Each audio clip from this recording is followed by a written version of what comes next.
Today's quick tip is a simple lesson, but is a really common mistake that a lot of people make, especially if you don't have a lot of experience in sales.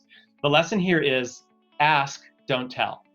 And what I mean by that is, so many of us, when we know we have a good or a service that can benefit another person, if we don't have the experience, we go about telling them, right? Like just saying, hey, this thing will help you. You need to buy this, or here's what I propose. Here's what I recommend. And the problem with that is, if it's your idea, they're going to be resistant to it. It actually needs to be their decision, their idea. Your real job is to help them make an on-purpose decision as to whether or not it's a hell yes or it's a no. If they walk away with a maybe, then there was probably still work for you to do. If they can walk away with clarity on why yes, they definitely want this thing, or no, this actually is not a good fit. Either way, that one's a win. Here's some of the background psychology of this. Everything that we do, all the decisions we make, all of the action that we take is actually based on emotion first. And then we justify that emotion with logic. So think, for example, that let's say you just bought a new car and you get home with this beautiful new car and somebody says, wow, you've got a new car. That's amazing. Congratulations. Tell me about it. You'll typically, not always, but typically go to a lot of the logic that helped you justify buying it rather than the emotion. So the logic might be, yeah, I got such a great deal on it. The person that I worked with was so great. I had the best salesperson, which we don't say that very often, but hypothetically in this situation. Or yeah, it has 36 cup holders, has amazing gas mileage, and it's best in its class for this particular safety measure. Right? And it's going to be able to do so much more for me. It has all this cargo space and it has a towing capacity, whatever it is. I don't know what we talk about for that. But the truth is, the emotion, if you could be really honest with yourself, go back to the very first moment that you thought of a new car. That moment was either you were sitting in your current crappy car and you're like, no, enough is enough. I'm not doing this anymore. Emotion, which is I need to avoid pain, or this flash of your fingers around that steering wheel, that new car smell or new used car smell, but something new, something fresh, something that looked good and felt good. And that feeling is what ultimately started the ball rolling. So why do I bring this up? The same thing is going on with the prospective clients or customers that you have, by the way.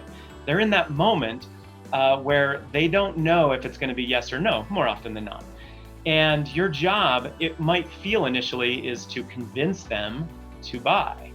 But the truth is, your real job is to help facilitate a productive thought process. So this is where it comes into play, asking, not telling. So in asking questions, we can actually help guide their thought process. And I'm not trying to manipulate them. If I'm doing that, I'm probably doing it wrong. It's not that it's right or wrong to manipulate, but is that really how you want to do it? There's a much better way. We can actually do the right thing for every person every time by asking a series of questions to help somebody else get clear on what they want and why they want it. And what we're actually doing is tapping into their drivers, which is a fancy way of really saying their emotions, the why behind what they want.